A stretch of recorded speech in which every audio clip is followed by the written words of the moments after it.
अनेकदा कौटुंबिक हिंसा होते, त्याचाही याच्यावर परिणाम असतो. पालक जर हिंसक होत असतील तर मुलं अनेकदा अनुकरण करू शकतात. मानसोपचार तज्ज्ञांचं हे म्हणणं आहे. टीव्ही, वेब सिरीज याच्यावर मुलं प्रचंड हिंसा पाहतात, त्याचं उदात्तीकरणही केलं जातं. त्याचाही परिणाम मुलांवर होतो. राडे करणं, हाणामारी करणं, मग सोबतचे मित्र कौतुक करतात आणि त्यामुळे तसंच वागायचं, ही प्रवृत्ती या कथित कौतुकामुळे अनेकदा मुलांमध्ये येते.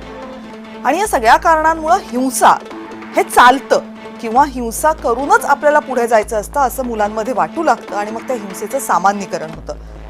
आपल्याकडे नियम अनेक मोडले जातात, गुन्हे केले जातात, पण शिक्षा होत नाही असाही अनेकांचा समज होतो.